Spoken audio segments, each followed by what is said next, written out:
মধ্যে থাকবেন। আল্লাহ কয় নামাজ পড়ো, বান্দা নামাজ পড়ে। আল্লাহ কয় রোজা রাখো, বান্দা রোজা রাখে। আল্লাহ কয় হজ করো, বান্দা হজ করে। আল্লাহ কয় যাকাত দাও, দান সদকা করো, বান্দা করে। কিন্তু আল্লাহ কয় হারাম খাইও না, বান্দা নামাজও পড়ে হারামও খায়। আল্লাহ কয় বান্দা জমি দখল কইরো না, বান্দা দখল করে। আল্লাহ কয় বান্দা ভাই ভাতিজার সম্পত্তি নিয়ে এতিমের হক মাইরা খাইও না, এই বান্দা এগুলা করে। এবার বান্দা জানে হারাম খাওয়া না যায়, হারাম খাওয়া যাবে না। হারাম যেই সম্পদগুলা সুদের টাকা, ঘুষের টাকা, পরের হক মাইরা খাওয়া, এগুলা খাওয়া না যায়। বান্দা যাইনো তবুও খায়, কিন্তু বান্দা কবরের আযাবের কথা চিন্তা করে না। তাহলে ওই বান্দা নামাজ পড়লে লাভ হইব কি? কারণ নামাজ তো মুমিনের জন্য মেরাজ। আপনি নামাজে দাঁড়াইলে আপনার ছেলের পেটের ব্যথার কথা মনে হয়। আপনি নামাজে দাঁড়াইলে আপনার বউ আপনার কাছে 10,000 টাকা চাইছে মার্কেট করবার লেগে, এগুলার কথা মনে হয়। কারণ কি? কারণ আপনি হুজুরে কলবে খুশুসিয়তের সাথে নামাজ আদায় করেন না। যদি খুশুসিয়তের সাথে নামাজ আদায় করতেন, তাহলে আপনার নামাজের মাধ্যমে আমার আল্লাহর সাথে মেরাজ হইতো। আল্লাহর সাথে মেরাজ। ও মুসলমান, আল্লাহর সাথে মেরাজের মানে আপনি বোঝেন কিনা আমি জানি না। আল্লাহর নবী রাহমাতুল লিল আলামিন, নবীর মিশকাতুল মাসাবির কিতাবুস সালাতের হাদিস, নবী আমার বলেন, ও সাহাবায়ে কেরাম, তোমরা যখন নামাজ পড়বা এমন ভাবে নামাজ পড়বা যেন আমার আল্লাহকে দেখতে পাও। সাহাবায়ে কেরাম ডাক দিয়ে, ইয়া রাসূলুল্লাহ, ও গো মায়ের নবী, ও গো দয়ার নবী, রাহমাতুল লিল আলামিন নবী, চাই রহনা কে হো মা বাবার খেদমত চাই রহনা, বলেন নামাজ রোজা চাই রহনা কে হো মা বাবার খেদমত চাই রহনা। আমার নবীজির দরুদ হইল না, আমার নবীর, আমার না বাবা বড় কষ্ট করে আমার সৌদি আরবে পাঠাইছে। আমার আব্বা আমার এয়ারপোর্ট নামায়া দেওয়ার সময় বলতে, পুত্র আমি তোর কাছে টাকা চাই না, আমি আব্বা আম্মারে ওই দেশে যায় কামাই কইরা আমরা একবার মক্কা মদিনা তাওয়াফ জিয়ারত করবার লাগা লইয়া যাই। হুজুর, আমি বিদেশ আসার 3 মাসের মাথায় আমার আম্মা জান ইন্তেকাল করেছে। 6-7 মাসের মাথায় আমার আব্বা জান ইন্তেকাল করেছে। এই কাবা ঘরের সামনে আমি মাসে সর্বনিম্ন 2 বার আসি উমরা হজ করার জন্য। কিন্তু আমার মনটা কান্দে, হুজুর আমার আম্মা আব্বা যদি বাইচা থাকতো, আমি আমার আম্মা আব্বারে মক্কা মদিনা আনতাম। এ আমার বাড়াইরের টাকাওয়ালারা, বাড়াইরের হাজার হাজার সম্পত্তিওয়ালারা, আপনাদের জায়গা সম্পদের অভাব নাই। পর্দার অন্তরালের মা বোনেরা, আপনাদের স্বর্ণ গয়নার অভাব নাই। টাকা পয়সা সন্তানকে দিয়া যাবেন, জায়গা সম্পদ দিয়া যাবেন, আপনার সন্তানেরা জায়গা সম্পদ টাকা পয়সা সব পাবে। কিন্তু না, এই টাকা পয়সা যদি ব্যাংকে পড়ে থাকে, এখান থেকে কিছু টাকা আলাদা করেন, তাড়াতাড়ি মক্কা মদিনা যাওয়ার জন্য নিয়ত করেন। যদি আপনার ক্ষেত পাথরে জায়গা থাকে, একটা কন্যা দিয়ে তাড়াতাড়ি বিক্রি করেন, মক্কা মদিনা যাওয়ার জন্য মনে মনে নিয়ত করেন।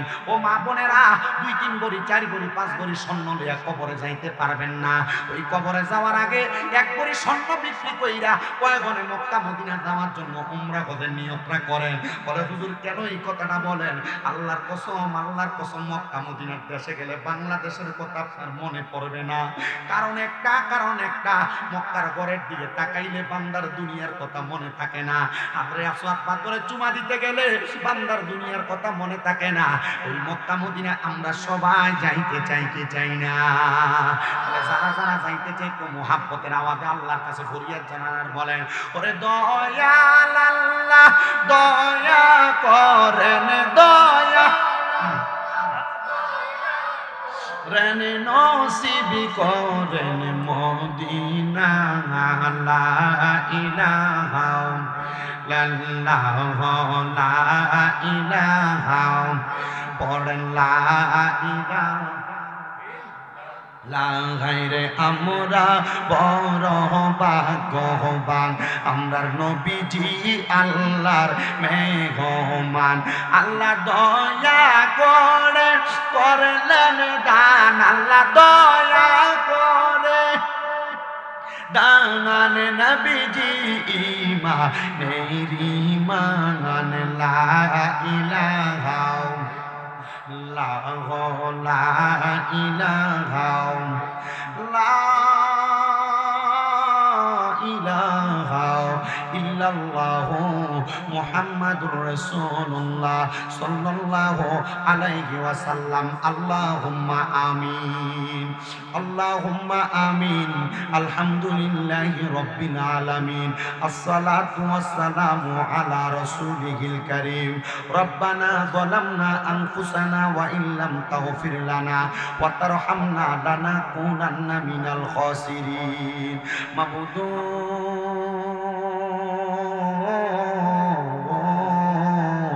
ও দয়াল আল্লাহ, আপনি কি আসমানে না জমিনে, না পাহাড়ে না দরিয়ায় রে আল্লাহ, এ গত জীবনে আপনি আল্লাহর কত তালাশ করলাম, সন্ধান পাইলাম না। আল্লাহ বহু সন্ধানের পরে এই বারাইর দক্ষিণ পাড়া ইকরা একাডেমি ও মহিলা মাদ্রাসা সংলগ্ন মাঠে বারাইর দক্ষিণ পাড়া যুব সমাজের উদ্যোগে প্রথম বাৎসরিক ওয়াজ ও দোয়ার মাহফিল সাজাইয়া আমার সঙ্গে আমার দাড়ি পাকা বড় বড় মুরব্বী বাবারা, যুবক নওজোয়ান ভাইয়েরা, ছোট্ট ছোট্ট মাসুম বাচ্চারা, পর্দার অন্তরালের কত মা বোনেরা হাত বাড়াইছে। আল্লাহ, আজকের মুনাজাতের মধ্যে যার হাতটা তোমার কাছে মায়া লাগে, পছন্দ হয়, ওই হাতের উসিলায় আমরা প্রত্যেকের জীবনের গুনাহ তুমি আল্লাহ ক্ষমা কইরা দাও। আল্লাহ, তুমি যদি আমরারে মাফ কইরা দাও, আল্লাহ কারোর কাছে কোনো জবাবদিহিতা করা লাগবে না। যদি রহমত দিয়া ভরপুর কইরা দাও, আল্লাহ তোমার রহমতের কোনো কমতি হবে না। তোমার রাহমানুর রাহিম নামের খাতিরে আমরার জীবনের গুনাহগুলা মাফ কইরা আমরারে বেগুনা মাসুম বান্দা বানায়া দাও। এগো আমার এই বারাইর এলাকায় এবং আশেপাশে এলাকার মা বোনেরা গো, কি গো মা, মাইকের আওয়াজ তোমাদের কানে যায়নি গো মা, মুনাজাত হইতেছে গো মা, আমার আল্লাহর দরবারে এই মুহূর্তে ওযু কইরা তোমার ঘরের একটা কন্যারের মধ্যে যায় না আমাদের মুসল্লাটা বিছায়া দাও না, আমার আল্লাহর দরবারে দুই কানা হাত বাড়ায়া গো মা, আমরার বিশ্বাস আছে গো মা, আমার আল্লাহ একটা হাতও খালি ফিরাইয়া দিবে না। মারা গো, তোমরা তো এই এলাকার নাইরি না গো মা, একদিন আসছিলা লাল রঙের বেনারসি শাড়ি পইরা গো মা, আরেকদিন চলে যাইবা সাদা মার্কিন কাপড় পরিয়া। তোমরার মতো কত মা বোনেরা জানি গো অন্ধকার কয়বরে মুর্দা লাশ শুয়া শুয়া রইছে গো মা, আজকের মুনাজাত তার আর নসিবে হইছে না। এরে আমার বারাইর এবং আশেপাশে এলাকার ভাই বাবারা, কিরে ভাই, মাইকের আওয়াজ তোমাদের কানে যায়নি রে ভাই, মুনাজাত হইতেছে রে ভাই, আর কতকাল দুনিয়ার আড্ডাবাদী রং তামাশার মধ্যে সময় কাটাইবা, দাও নাই আমার আল্লাহর দরবারে দুই কানা হাত বাড়াইয়া রে ভাই। জানি না কার জন্য, জানি আজকের মুনাজাতটা জীবনের শেষ মুনাজাত করে হাত বাড়াইছে। আল্লাহ, হাত দুইটা কপালে লাগার আগে আগে আমরা বান্দাদেরকে বেগুনা মাসুম হিসেবে কবুল আর মঞ্জুর কইরা নাও। তুমি তো অন্তর্যামী রে আল্লাহ, ওই আমরা হইলাম ফানা, আমরা সুখে কিনা দুঃখে ডাকি গো, ও আল্লাহ তুমি যাই না কি জানো না রে আল্লাহ, পরবাল্লা দাগালয় তোমার মনে। আল্লাহ, আজকের মুনাজাতে কে জানি হাত বাড়াইছে, কার জানি জগতের মধ্যে আব্বা নাই, যেই বাবা রিক্সা চালাইয়া মাটি কাইটা মাথার গাম পায়ে ফালাইয়া পরের বাড়িতে বদলার কাজ কইরা সন্তানরে মানুষের মতো মানুষ করার জন্য দেশে বিদেশে নিজের রক্তরে পানি বানাইছে। আল্লাহ, এমন আব্বা কার জানি অন্ধকার কবরে শুয়া রইছে, এমন আব্বার কবরটারে আপনি আল্লাহ জান্নাতের বাগান বানাইয়া দেন। দয়াল রে, কোন সন্তান জানি হাত বাড়াইছে, কার জানি জগতের মধ্যে মা নাই। হায় রে মা, যে মারে মা কইয়া ডাকলে কলিজার আগুন পর্যন্ত ঠান্ডা হইয়া যায়, যেই মায়ের দিকে নেক নজরে তাকাইলে কবুল ওয়াদের সওয়াব হইয়া যায়। আল্লাহ, কার জানি এমন মা কবরে, এমন আম্মার কবর তুমি আল্লাহ জান্নাতের বাগান বানিয়ে দাও। কত সন্তান হাত বাড়াইছে, মা বাবা বড় কষ্ট করে তারারে মানুষ করছি, এখন সম্পদ আছে কিন্তু মা বাবা অন্ধকার কবরে, মা বাপরে আদর যত্ন করে একটু খাবার মুখে তুলে দিতে পারে না।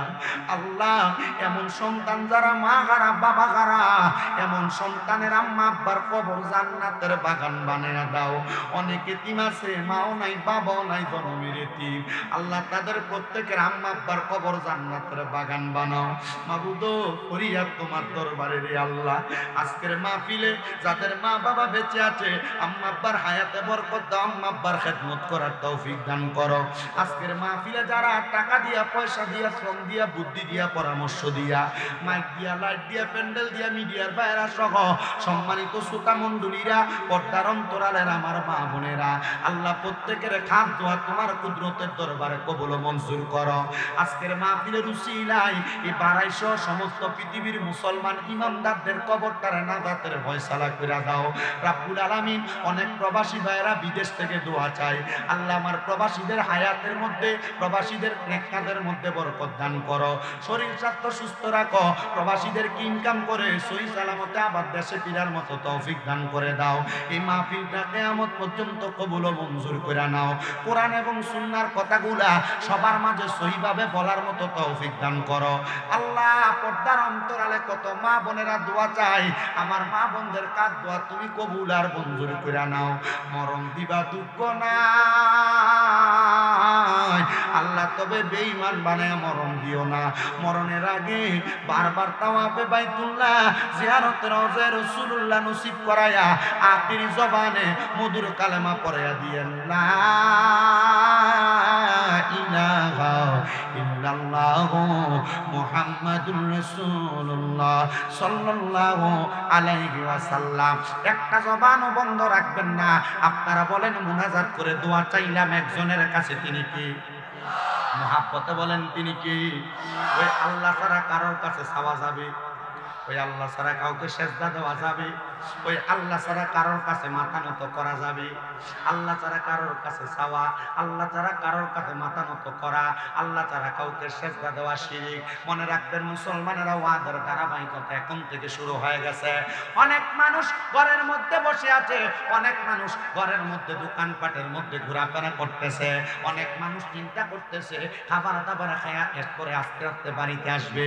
ও বন্ধু, আমি আপনাদের কাছে আল্লাহ তাআলার কোরআনুল কারীম থেকে একটা আয়াতে কারিমার খণ্ড বিশেষ তেলাওয়াত করে, কেউ জবান বন্ধ রাখবেন না, জবানটা ছেড়ে দিয়ে জোরে জোরে আমার সাথে পড়ে না, আউযু বিল্লাহি মিনাশ শাইতানির বিসমিল্লাহ। সরকারি দায়িত্বের এলাকায় মুসলমান মনে রাখবেন, আল্লাহ তাআলার ওই বান্দারা নামাজ পড়লেও কোনো লাভ হবে না, আল্লাহর ওই বান্দারা রোজা রাখলেও কোনো লাভ হবে না। আল্লাহ কয় ওই বান্দাদের পরিচয় তোমরা শোনো, ওই বান্দাগুলা হইল উলাইকা হুম শাররুল বারিয়া, ওই বান্দাগুলা হইল দুনিয়ার সবচাইতে নিকৃষ্ট বান্দা।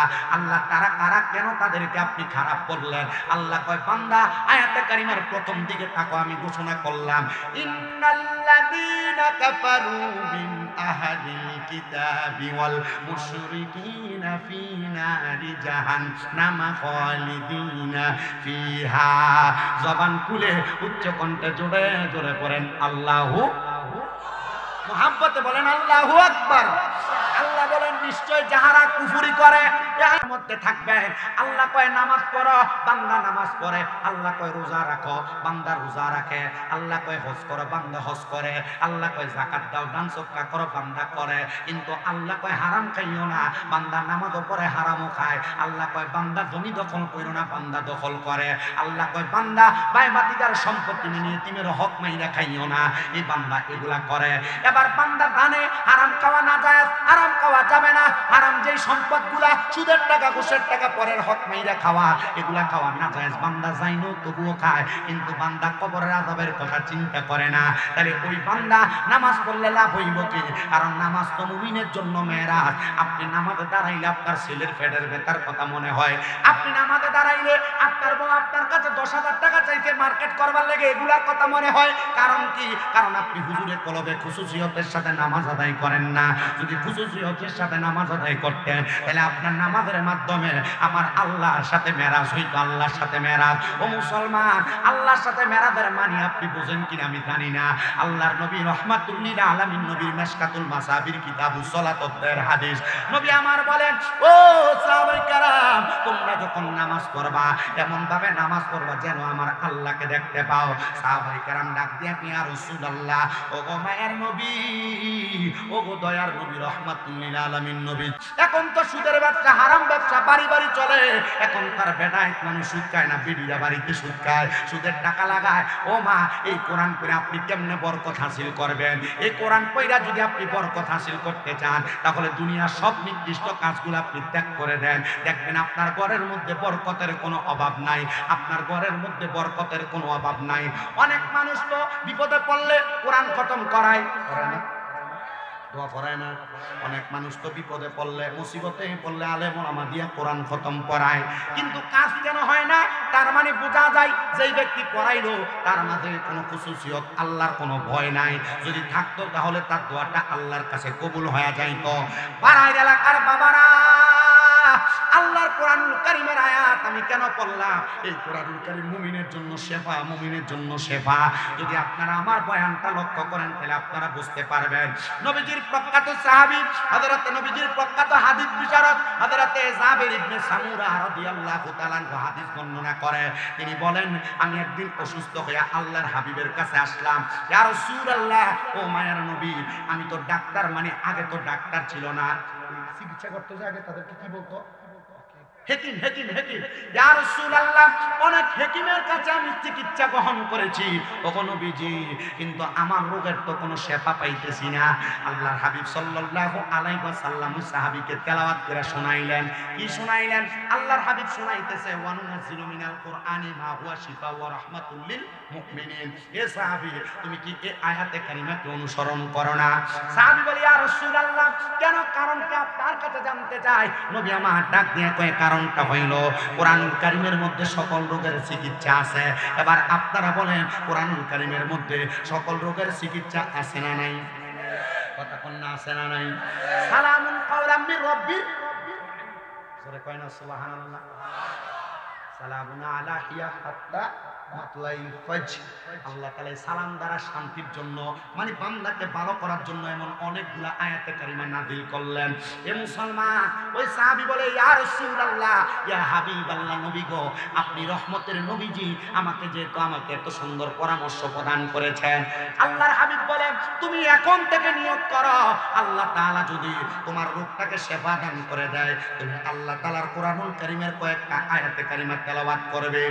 আসরের নামাজের ওয়াক্ত আল্লাহর হাবিবের রওজা মুবারক থেকে নবীজির মসজিদে নববীর দূরত্ব ছিল না, কারণ নবীজির ঘর যেটা, মসজিদে নববী সেইটা, নবীজির মসজিদে নববী যেইটা, ঘরও কিন্তু সেইটা। আপনারা যারা মদিনা শরীফ গিয়েছেন, আপনারা হয়তো জানেন, মদিনা শরীফে যেই জায়গায় ইমাম দাঁড়ায় নামাজ পড়ে, জায়গাটা রিয়াজুল জান্নাহ, ওই জায়গাটার পাশেই তো আমার নবীজির রওজা মুবারক। আবার ওই জায়গাটার পেছনের অংশেই তো আমার নবীজির হুজরা মুবারক, ঘর মুবারক। দেখবেন লাল গালিচা, সবুজ গালিচা দেওয়া। মুহাব্বতে শুনবেন, নবীজি আমার নবীজির হুজরা মুবারক থেকে বের হইলেন। আম্মা জান আয়েশা সিদ্দিক ওই ঘরের মধ্যে, নবীজি বের হয়ে দেখলেন জাবির ইবনে সামুরা আল্লাহর হাবিবের দরবারে বসে আছেন।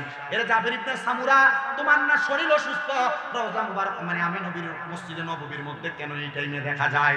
জাবির ইবনে সামুরা বলি, ইয়া রাসূলুল্লাহ, আপনি যেমন ভাবে বলেছেন আমি এমন ভাবে কোরআনুল কারীমের আয়াত তেলাওয়াত করেছি। আর আমি দেখলাম পবিত্র যোহরের নামাজ আদায় করার পরবর্তী সময় আমি যখন কোরআনুল কারীমের তেলাওয়াত করে আমি শান্তভাবে ঘুমাইলাম, ঘুম থেকে ওঠার পর আমি আমার শরীরটাকে সুন্দর পাইলাম, বড় আরামদায়ক পাইলাম। তার মানে বোঝা যায় এর জাবির ইবনে সামুরা, আমার আল্লাহ তাআলা এই কোরআনুল কারীম তেলাওয়াতের বরকতে তোমার অসুস্থতা দূর করে দিয়েছে। মুহাব্বতে বলেন আলহামদুলিল্লাহ। পর্দার অন্তরালে আমার অনেক মা বোনেরা বয়ান শুনতেছেন। এবারে দক্ষিণ পাড়ার আমার মা বোনেরা মনোযোগ দিয়ে বয়ানটা শ্রবণ করবেন গো মা। আগে আমার অনেক বয়স্ক বাবারা সকালবেলা বাড়ি ঘরের আনাচে কানাচে দিয়ে ঘুরার সময় গুনগুন গুনগুন মা বোনদের কোরআন তেলাওয়াতের আওয়াজ শুনতো, কিন্তু এখন আর কোরআন তেলাওয়াতের আওয়াজ শোনা যায় না। এখন মা বোনদের নাকের আওয়াজটা কিন্তু একটু বেশি শোনা যায়, ঘুমের আওয়াজ। কথা বল না? তো মা বোন যে আপনারা মসজিদের হুজুরের কাছে দোয়া চান, আলেম ওলামার কাছে দোয়া চান, আপনার জন্য দোয়া করবে, দোয়া কবুল হয় না। অনেক মা বোনেরা বলতে থাকে, এরে ওই মাইকলা ভাই আমরা দি ঘুমা কি চলবে ওইসব মাইক কেমন ডায় কি চলবে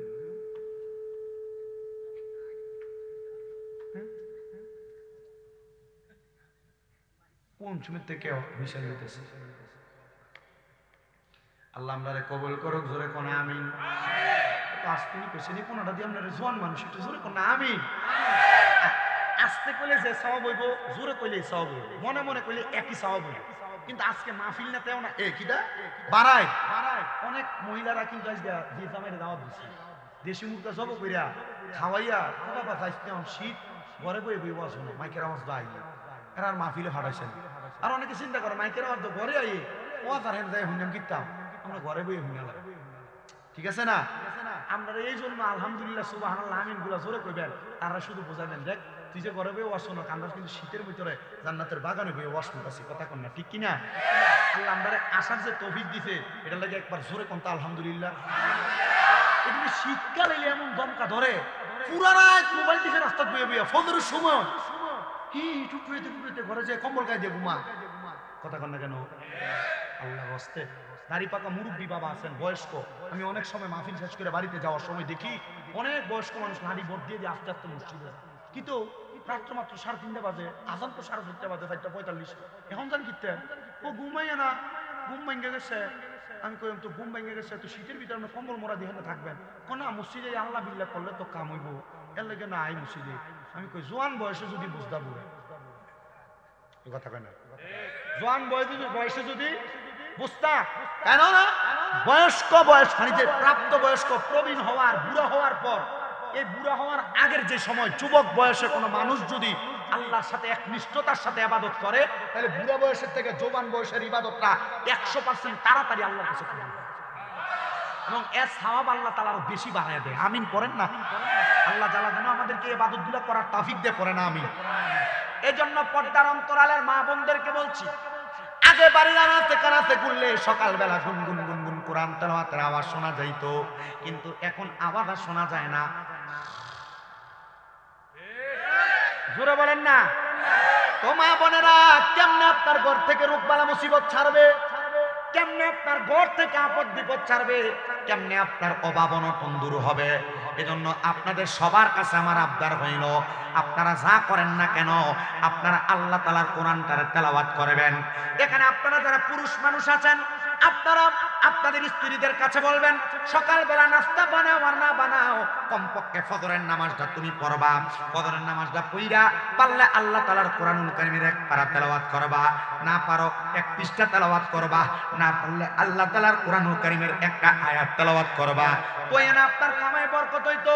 এখন এরা তো বাড়িতে যে ঠিকমতো কইতে পারে না, কারণ এরা নিজেরাই নামাজ পড়ে না।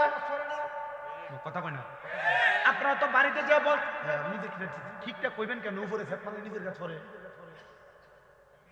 আপনারা তো বাড়িতে বউকে চাপ দিতে পারেন না, আপনি নিজে নামাজ পড়েন না, আপনি নিজেও তো বাড়ির মধ্যে বলতে পারেন না, আপনি নিজে ইবাদত করেন না।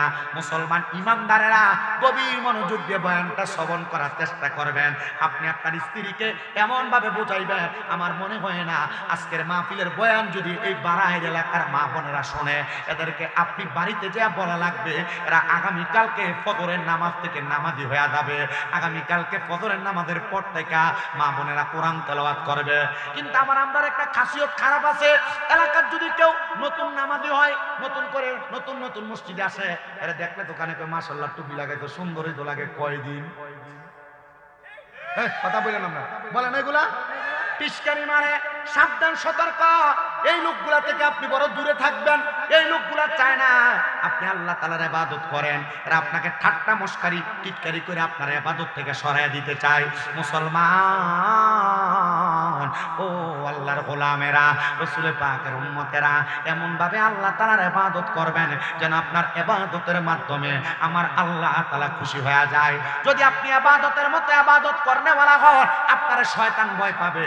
আপনি যদি ইবাদতের মতো ইবাদত করনেওয়ালা হন, আপনার দুনিয়ার জমিনের মধ্যে রহমতের ফেরেশতারা সম্মান করবে।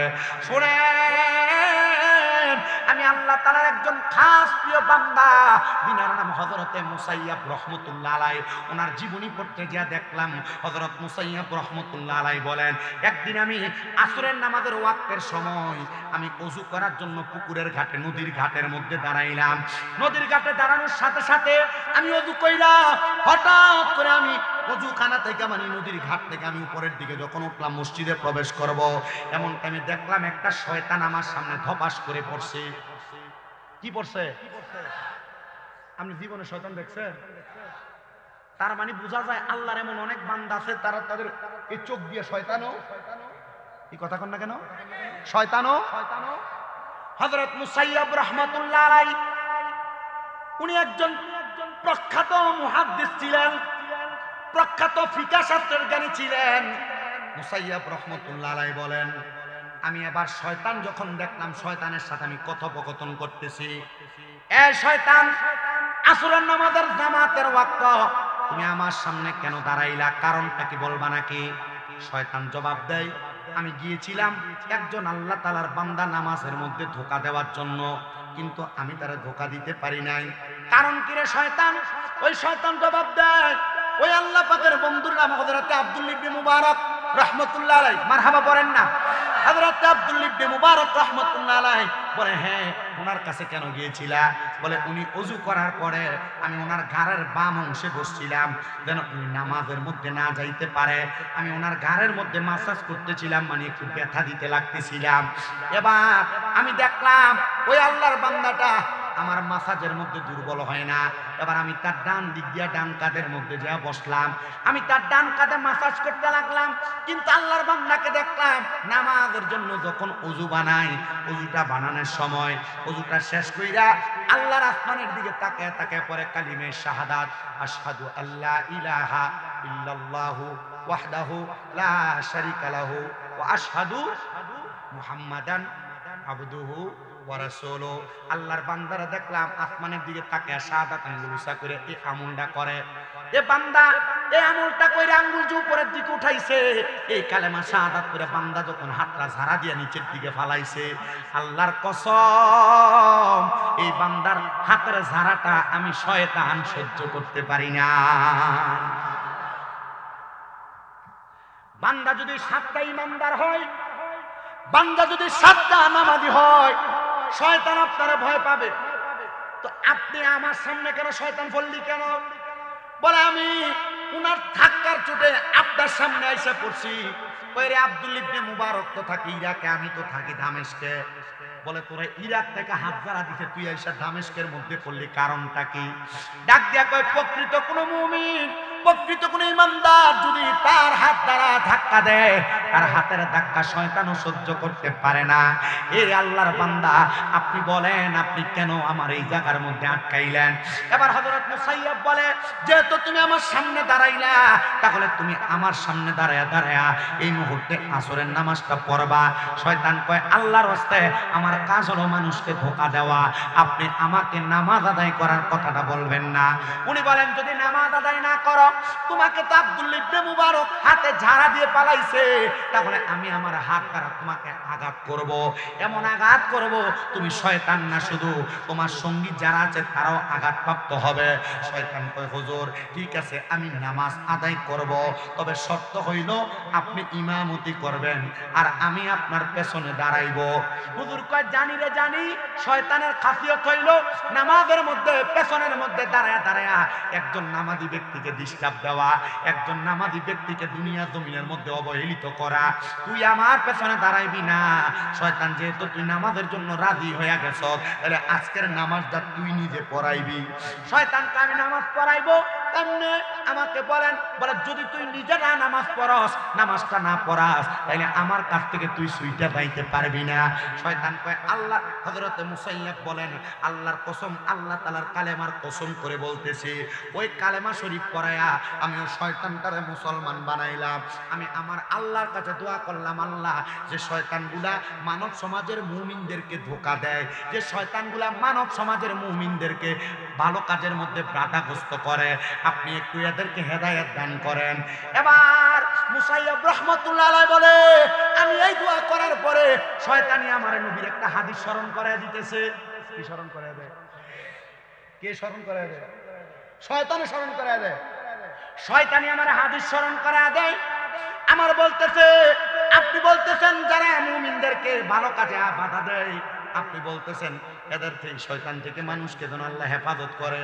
আচ্ছা, আল্লাহ শয়তান যেগুলা দুনিয়ার জমিনে জিন শয়তান, এদেরকে থেকে না আল্লাহ বাঁচাইবো মানুষরে, কিন্তু মানুষের মাঝে মানুষ শয়তান যারা, তাদের থেকে মানুষ কেমনে বাঁচবো? মানুষের ভিতরে যারা মানুষ শয়তান, এদের থেকে বাঁচবে কেমনে? তো কি হাদিস স্মরণ করেছে হযরত ওমর ইবনে খাত্তাব রাদিয়াল্লাহু তাআলা আনহু, উনি বলেন নবীজির জবান মিশ্রিত বাণী আমি শুনলাম, রাসূল বলছেন যে দুনিয়ার জমিনের ভিতরে ওই তিন প্রকার ব্যক্তি এত নিকৃষ্ট। কয় প্রকার? তিন প্রকার ব্যক্তি এত নিকৃষ্ট। ইয়া রাসূলুল্লাহ কারা? নবীজি বলেন যারা দুনিয়ার মানুষকে ধোঁকা দেওয়ার জন্য, দুনিয়ার মানুষকে পথভ্রষ্ট করার জন্য একটা মিথ্যা কথা হলো বল। কি কথা? ইন্তেকাল হয়ে যাবেন, শাহাদাত হয়ে যাবেন। এই মিথ্যা কথা থেকে যদি দূরে থাকতে পারেন আপনি সফল। 2 নাম্বার, ওই ব্যক্তিগুলা যারা বর্তমান মানে আমি রাসূলের জামানার পরবর্তী সময় থেকে দুনিয়াতে বেঁচে থাকবে, নামাজ পড়বে, রোজা রাখবে, হজ করবে, যাকাত দিবে, কিন্তু এরা গীবত করে। এরা কি করবে? কি করবে? গীবত করবে। তারা যদি গীবত করে, তাহলে এই মানুষগুলা থেকে তোমরা কি করবা? বাইসা থাকবা। ইয়া রাসূলুল্লাহর কারা? হযরত ওমর ইবনে খাত্তাব রাদিয়াল্লাহু তাআলা আনহু বলে 3 নাম্বার হলো কারা? যারা দুনিয়ার জমিনের মধ্যে চলাফেরা করে, রাস্তা দিয়ে হাঁটে, কিন্তু হাঁটা চলা করার সময় তাদের গাম্ভীর্যতার কারণে মানুষের সঙ্গে কথা বলে না। আমরা এলাকায় অনেক পয়সাওয়ালা আছে, নতুন নতুন টাকার মালিক হয়, রাস্তা দিয়ে যাওয়ার সময় মানুষের সালাম দেয় না। আছে না নতুন বৈশালা? বাবার বয়সী মুরব্বী বাবা দোকানে বসে আছে, এর বাবা এর একটা সম্মান দিত, কিন্তু এই ফুটে টাকার মালিক হওয়ার পরে আর বেটার সালামও দেয়। গৌরব বাড়ছে। আল্লাহর নবীর প্রখ্যাত হাদিস বিশারদ হযরত ওমর ইবনে খাত্তাব রাদিয়াল্লাহু তাআলা আনহু বলে তার দাম্ভিকতা, এমন অহংকারী ব্যক্তিদের থেকে তোমরা দূরে থাকবা, তাহলে তোমরা তোমাদেরকে খাঁটি সাচ্চা পাক্কা মুমিন বানাইতে পারবা। এবার রাসূল পাক সাল্লাল্লাহু আলাইহি ওয়াসাল্লাম রাহমাতুল লিল আলামিন রাহাতুল আশিকিন সাল্লাল্লাহু আলাইহি ওয়াসাল্লাম নবী আমার বলতেছে, এবার ওমর ইবনে খাত্তাব রাদিয়াল্লাহু তাআলা আনহু বলে, আর নবীজি কাদের থেকে বেঁচে থাকবে? আপনি তো 3 জনের কথা বললেন, আর অন্যদের কথা বললেন না। নবী কয় 3 জনের কথা বললাম, এবার আরো 2 জন ব্যক্তির কথা বলি, যাদের সাথে তোমরা সঙ্গ দিবা, যাদের সাথে তুমি চলবা। নবী তারা কারা? নবী আবার ওই সাহাবী ওমর ইবনে খাত্তাব রাদিয়াল্লাহু তাআলা আনহুকে আয়াত তেলাওয়াত করে শোনায়, ইন্নাল্লাযীনা আমানু ওয়া আমিলুস সালিহাতি উলাইকা হুম খায়রুল বারিয়া। জবান খুলে উচ্চ কণ্ঠে জোরে জোরে পড়েন আল্লাহু আকবার। সাহাবী বললেন, ইয়া রাসূলুল্লাহ বুঝতে পারলাম। আপনারা বুঝছেন? কিটা বুঝছেন? বুঝলে তো আসে, ওই হুজুর বুঝছে। আপনারা তো আলেম মানুষ, নিচে বলে খারাপ লাগে না, ভালো করে চলে আসেন।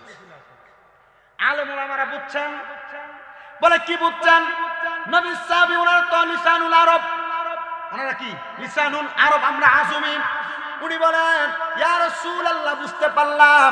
আল্লাহর হাবিব সাল্লাল্লাহু আলাইহি ওয়াসাল্লাম নবী আমার ডাক দিয়ে বলে, ইন্নাল্লাযীনা আমানু, যারা ঈমান এনেছে, ওয়া আমিলুস সালিহাত, যারা নেক আমল করে, উলাইকা হুম খায়রুল বারিয়া, এ দুনিয়ার মানুষ, এরাই হইল দুনিয়ার সবচাইতে ভালো মানুষ। কি মানুষ? জোরে জোরে জোরে জোরে। এরা হইল দুনিয়ার সবচাইতে ভালো মানুষ। তোমরা এদের সাথে থাকবা, এদের সাথে চলবা। তা আপনি কোন বন্ধুর লগে চলেন? এই বন্ধু সিগারেট খায়, এই বন্ধু গাঁজা খায়, এই বন্ধু ইয়াবা সেবন করে, এই বন্ধু দুনিয়ার যত বাজে বাজে কাজ আছে এই কাজগুলা করে। এবার বলেন এমন বন্ধু পরিত্যাগ করার দরকার আছে না নাই? কিন্তু না, আপনারা এগুলা করেন না। এমন নেশাখোর, ইয়াবাখোর, গুন্ডা, ক্যাটার সেটার এদের সাথে আপনার সম্পর্ক ভালো। এবার শুনেন আল্লাহর হাবিব সাল্লাল্লাহু আলাইহি সাল্লামের প্রখ্যাত হাদিস বিচারক হযরত আবু সাঈদ খুদরী রাদিয়াল্লাহু তাআলা আনহু বলেন, আমি আমার নবীজির জবান মুবারকের মধ্যে বলতে শুনলাম, নবী আমার বলেছে, কেউ যদি তার শক্তি বাড়ানোর জন্য, তার ক্ষমতা বাড়ানোর জন্য কোন অত্যাচারী ব্যক্তি, কোন জালেম ব্যক্তির সাথে সম্পর্ক রাখে, আল্লাহর কসম তারা আমাদের দলভুক্ত নয়, তারা আমাদের দলের মানুষ নয়, তারা আমি নবীর দলের মানুষ নয়। তার মানে বোঝা যায় ক্যাটার গুন্ডা নেশাখোরের সাথে যদি সম্পর্ক রাখেন, নবী কয় এরা আমার দলের না, মানে নবীর দলের না। যে এটা তো আসলে মুসলমানই। অনেকে আছে না, দেখবেন গুন্ডা ক্যাটারের সাথে সম্পর্কটা ভালো, কি লেগে আমি এলাকা ঝামেলা টামেলা হইলে মোটামুটি ফোন টোন দিলে আমার লাগে আমার পক্ষ কাম করবো। আল্লাহর দোহাই এদের সাথে যাদের সম্পর্ক থাকবে, রাসূল বলছেন তার নিজের শক্তি মনোবল বাড়ানোর জন্য এমন বাজে লোকের সাথে যে ব্যক্তি সম্পর্ক থাকে, এই ব্যক্তি আমাদের দলভুক্ত, নবীর দলভুক্ত না হইলে মুসলমান হতে হবে। কথা কন না কেন? জোরে কন। আপনি যে বন্ধুর সাথে চলেন সিগারেট খায়, খানা আছে না বন্ধু, আমি আমার সাথে চলাম, অনেক পোলাপান আমার সাথে একসাথে দাখিল পরীক্ষা দিয়েছে, মানে আমি যে মাদ্রাসায় দাখিল পরীক্ষা দিয়েছি আমার সাথে একসাথে পরীক্ষা দিয়েছে 57 জন থেকে 63 জন পোলাপানের মতো। এর মধ্যে একটা ফলো আলেম হয় নাই, মানে হুজুর হয় নাই। দাখিল দেওয়ার পর কেউ বিদেশ, কেউ কাজকর্ম করে, কেউ ব্যবসা বাণিজ্য করে। তো আমি মাঝে মাঝে আমার বাড়ি থেকে আসা যাওয়ার পথে আমার ক্লাসমেট যারা, তাদের মধ্যে কয়েকজনকে দেখে রাস্তা দিয়ে ওপেনলি সিগারেট টানে। আমি একদিন রাত্রবেলা 1:30-2টা বাজে আমার এই ক্লাসমেট তার সামনে দাঁড়াইলাম, সে আমাকে দেখে সিগারেট ফালাইয়া পাও দিয়ে তারা দেখতে দিয়ে ফিসা ফেলাইতেছে। আমি তারা জিগাইলাম, এটা তো তোর টাকা দিয়া কিনা, এটা খাইয়া শেষ করতি, নচেত তোর টাকাটা নষ্ট হইলো, কত দিয়া? কই এটার দাম 6 টাকা। আমি বললাম ভালো কথা, এটা কই শিখলি ভাই? আরে কইস না, তো তার লগেরই আমরা ক্লাসমেটে, তার নাম কইছে। তে একদিন ক তুই খাচ্ছা, ঠিক আছে আজকে একটা টান দিয়েছে, আজকে একটা। আমি বললাম তো ঠিক আছে, তোর একদিন টান দিয়ে সামাইছে, তো এখন কেন খাস?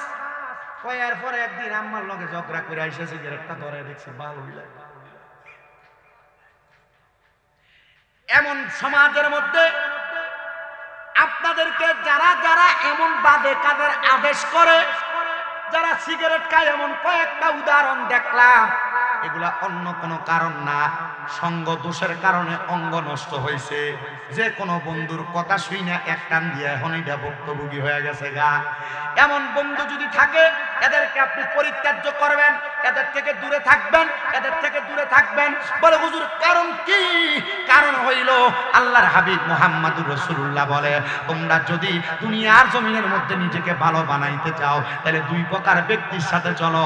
এক প্রকার ব্যক্তি হলো ইমানদার, এক প্রকার ব্যক্তি হলো সলে বান্দা, যারা নেক আমল করে। কোন ইমানদার? সবাই কি ইমানদার দাবি করে?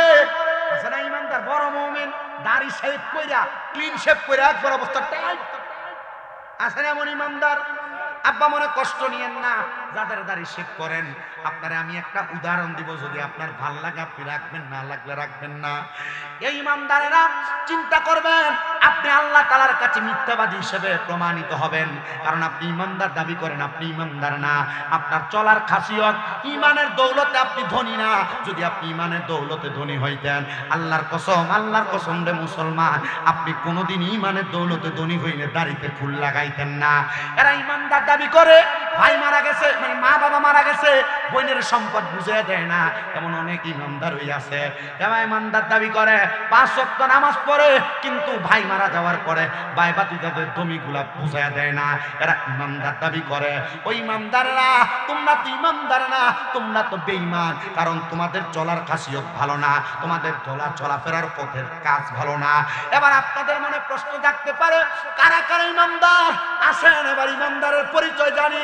আমার সাথে সবাই পড়েন, আমানতু বিল্লাহি ওয়া মালাইকাতিহি ওয়া কুতুবিহি ওয়া রাসূলিহি ওয়াল ইয়াউমিল আখিরি ওয়াল কদরি খাইরিহি ওয়া শাররিহি মিনাল্লাহি তাআলা ওয়াল বাসি বাদাল মাউত। 7টা বিষয়ের প্রতি ঈমান আনা লাগবে। এই 7 বিষয়ে সব মুসলমান এক। 7 বিষয়ে সব মুসলমান এক। কিভাবে আল্লাহর প্রতি ঈমান আনবেন? আপনি ঈমানদার দাবি করেন, আল্লাহ একজন, আল্লাহ ছাড়া কাউকে সেজদা দিবেন না, আল্লাহ ছাড়া কারোর কাছে কোনো কিছু চাইবেন না। এক কথায় আল্লাহ যা বলেছেন আল্লাহর সব আদেশকে মাইনা এক আল্লাহতে বিশ্বাস করা, এরা হলো আল্লাহর প্রতি ঈমানদার। ওয়া মালাইকাতি, ফেরেশতাদের প্রতি ঈমান। আল্লাহ তাআলার ধারক বাহক, আল্লাহ তাআলার দুনিয়ার জমিনের মধ্যে ওহী প্রেরণের ধারক বাহক, বার্তাবাহক যারা, এবং বান্দাকে পর্যালোচনা করার জন্য, পর্যবেক্ষণ করার জন্য যে ফেরেশতারা, এরা হলো দুনিয়ার জমিনের মধ্যে আল্লাহ তাআলার ধারক বাহক, আল্লাহ তাআলার ওহী ধারক বাহক। এদের প্রতি বিশ্বাস করা, আমাদের ভালো এবং মন্দের হিসাবগুলো তারা লিখে রাখেন, এই 2টা জিনিসের প্রতি বিশ্বাস রাখা। 3 নাম্বার ওয়া কুতুবিহি, কিতাবের প্রতি বিশ্বাস করা। কোন কিতাবের প্রতি? আল্লাহ তাআলা পৃথিবী সৃষ্টির পর থেকে 104খানা কিতাব দুনিয়ার জমিনের মধ্যে প্রেরণ করেছেন, কিন্তু এর মধ্যে 100টা সহিফা, 3টা কিতাব তাওরাত, জাবুর, ইনজিল, এই কিতাবগুলো আল্লাহ তাআলা বড় বড় কিতাব প্রেরণ করেছে। কিন্তু আল্লাহ তাআলা আখিরি নবী মুহাম্মদুর রাসূলুল্লাহ সাল্লাল্লাহু আলাইহি ওয়াসাল্লাম নবীজির উপরে যে কোরআন নাজিল করেছে, এই কোরআনের আইনের মাধ্যমে আল্লাহ যা আদেশ করেছে তা মানা, যা নিষেধ করেছে তা বর্জন করা, এগুলা হইল কিতাবের প্রতি ঈমান। জোরে পড়েন সুবহানাল্লাহ। তো কিতাব বলে ভালো কাজ করেন, আপনি করেন মন্দ কাজ, এই লোকগুলো আপনার কাছে কি মনে হয় এগুলো জান্নাতে যাবে? আপনার কাছে মনে হয় এই লোকগুলো ইমানদার হয়ে মারা যাবে? না না না, মুসলমান মারা যাবে না।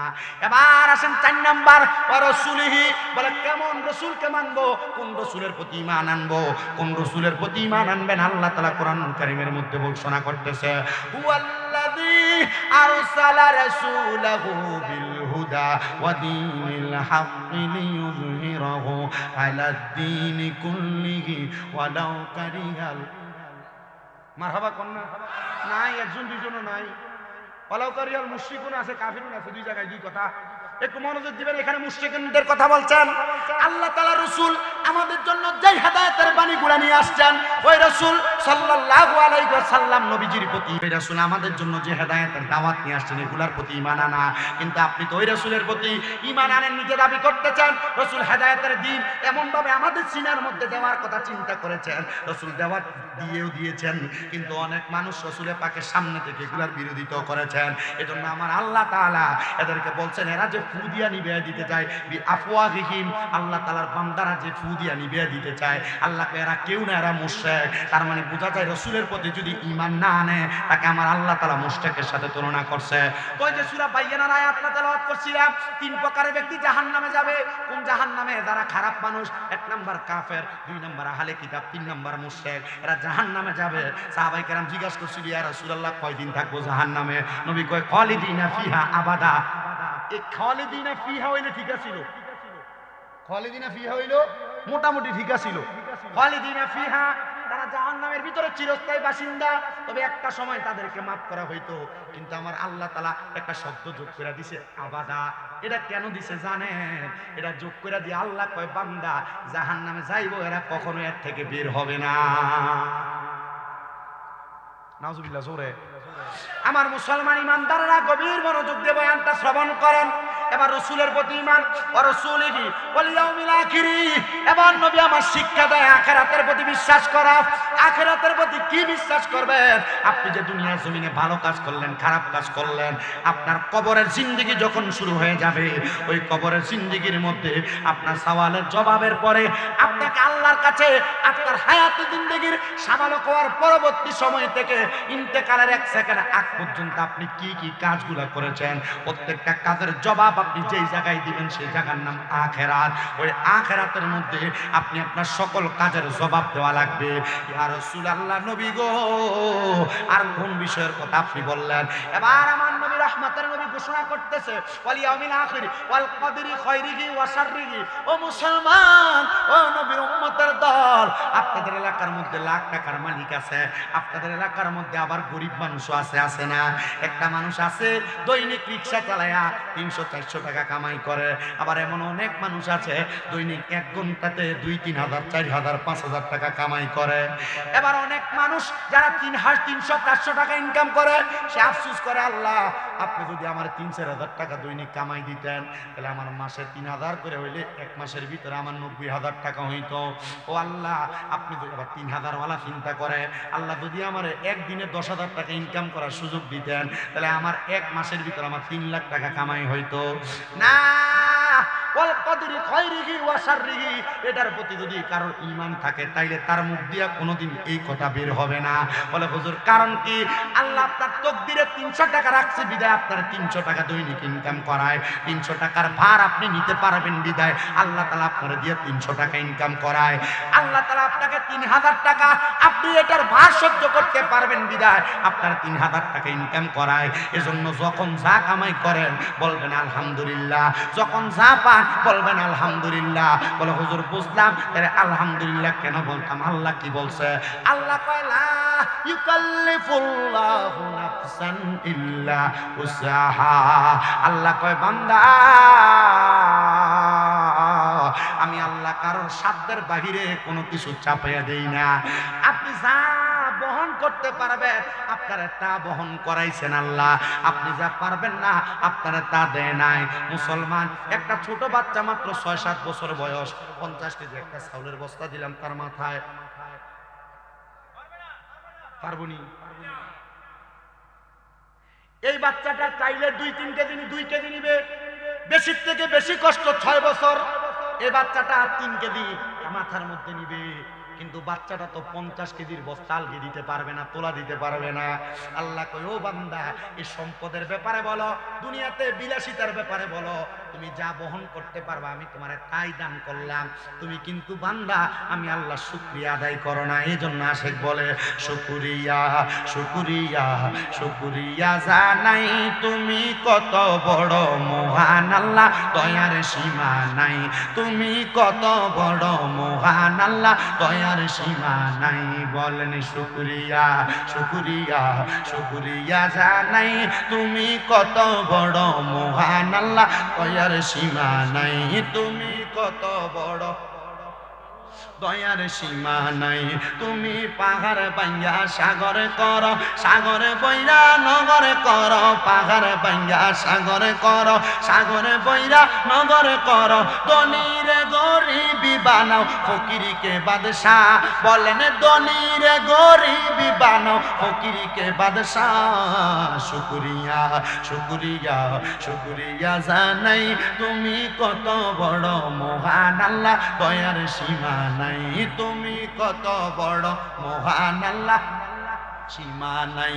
আল্লাহ তোমার দয়ার নাই পারাপার, ও মহান আল্লাহ পরওয়ার, তোমার দয়ার নাই পারাপার, ও মহান আল্লাহ পরওয়ার। দয়া ভরা তামাম জাহান যেদিকে তাকাই, শুকরিয়া শুকরিয়া শুকরিয়া জানাই, তুমি কত বড় মহান আল্লাহ, দয়ার সীমা নাই। তুমি কত বড় মহান আল্লাহ, দয়ার সীমা নাই। একটা জবানও বন্ধ রাখবেন না। এবার আপনারা বলেন, এই 7টা বিষয়ের প্রতি পরিপূর্ণ ঈমান আনার দরকার আছে না নাই?